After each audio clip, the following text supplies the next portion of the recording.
你知道在《仙剑奇侠传》2部曲中谁的实力最强吗？我敢肯定很多人会说超出6界之外的邪剑仙、半神之躯的拜月教主，还有仙界战神飞鹏将军，但其实他们都不是，甚至连拜月教主也只能排在第4。今天我就为大家盘点一下仙剑影视剧中的10大高手。第10，徐长卿。徐长卿是仙剑3中的蜀山大弟子，因为喜欢穿白衣服，被景天赠送外号白豆腐，长得英俊潇洒，玉树临风。他的师傅青微道长从小就发现他武学天赋极高，就收他为弟子，传授其蜀山剑法。因此其剑法高超，一路上保护着景天等人，最后和景天大战邪剑仙。在邪剑仙死后，青微道长将自己蜀山掌门的位置传给了徐长卿。经历了数十年的苦修后，长卿终于得道成仙。总的来说，其实力比较均衡，是蜀山派后进弟子中的第1人。第9，景天。大家都知道，景天刚出场时菜的不行，啥武功都不会，但是在白豆腐的教授下不断成长，最后作为天人，身负重楼和蜀山6大长老以及紫萱等人的功力，手中神魔剑斩杀邪剑仙，真乃人生高光时刻。并且后期他还是天界战神飞鹏大将军的转世，在主角光环的加持下，无论是悟性还是资质都非常逆天，是消灭邪剑仙的主要力量。虽然前期跟徐长卿学习蜀山剑法，但不久之后青出于蓝胜于蓝，后期在得到镇妖剑后，与最终 BOSS 邪剑仙单挑，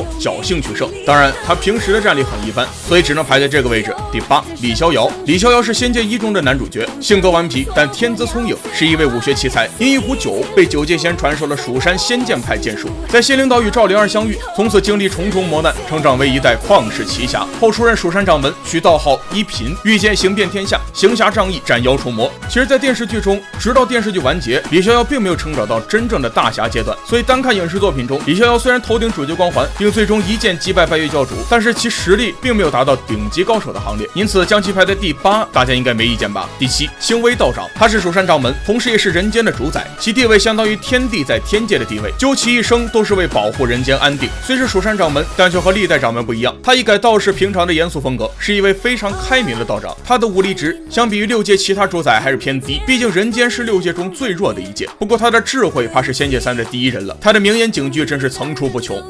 生离死别乃大自然之规律，没有什么可以值得烦恼的。孩子，有些事情是必定要经历的，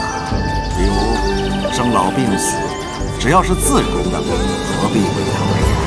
第6，九剑仙。九剑仙是蜀山俗家弟子，于武学上极有天赋，其悟性和修为都极高，唯独嗜酒如命，举止狂放，不在意任何规矩法度，被师门视为异类，也常被师兄剑圣说教。武学上尽达化境，只不过一生为情所困，久久不能悟道，故武学上难以再进一步。后来他传道于李逍遥，自创9神咒，能力强大。如按修道境地划分，九剑仙应该比剑圣低一个境地，但是在那个境地里也曾经达到巅峰，就差临门一脚打破。最后九剑仙被阿奴杀死。第5，魔尊重楼。重楼是魔界之主，魔界至尊，其地位与仙界基本平起平坐，法力高强，在魔界无人能敌，所以一直都想找个对手。直到遇到飞鹏，两人多次交战，难分胜负，惺惺相惜。后来不惜下界寻找飞鹏的转世景天，最后被穿着飞鹏战甲的景天打败，了却一直以来的夙愿。剧中因为紫萱的一个吻被偷去了心，自此之后对紫萱念念不忘，痴心不改。不过紫萱的心里只有徐长卿，可惜一代魔界至尊自此就成了酒馆里的痴心人。第4，拜月教主。此人是拜月教的教主，南诏王国黑苗族大祭司，名为巫王之臣子，但实际上却控制着巫王，圈养水魔兽，企图称霸天下，同时也是仙剑1的最终大 BOSS， 实力高出所有人，可以说他是半神的存在，只需要动动手指就能轻易的抹杀掉一切。九剑仙这种一流高手在他面前都不需要出手就能打过，但他终究是反派，最后被李逍遥的爱无限所灭，但实际是看到大地之力回归，看到爱为何物后放弃了抵抗。拜月是凡人之躯，武学却已超出凡人。第3，飞鹏。飞鹏是仙界第1神将，镇守神魔之井，掌管天界神兵，维护6界和平，并且其所配照胆神剑是天帝以照胆拳魂和陨星神铁打造而成，为6界第1神兵利器。他与重楼一样，一直以来都想找一个与自己能力匹敌的对手。他手持一把镇妖剑，无人敢犯，后终于遇到魔界第1强者魔尊重楼，两人惺惺相惜，因其与重楼相约在新仙界私斗，被天帝发现后被贬入凡间，历经几世轮回，变成了永安荡的伙计景天。重楼带着魔剑，希望景天拿起剑与自己完成未完成的决斗，因为血剑的激将法最终打败了重楼。第2，邪剑仙。仙剑3中的邪剑仙一定是大家的童年阴影了，他在整部剧中可以说是无敌的存在。邪剑仙是6界之外的生命，是蜀山5长老邪念的合体，他可以吸收世间所有邪恶的力量，即使是6界至尊天帝拿他也没办法。魔界至尊重楼都被他拔去双脚钉在柱子上，徐长卿被他吸入体内，复活后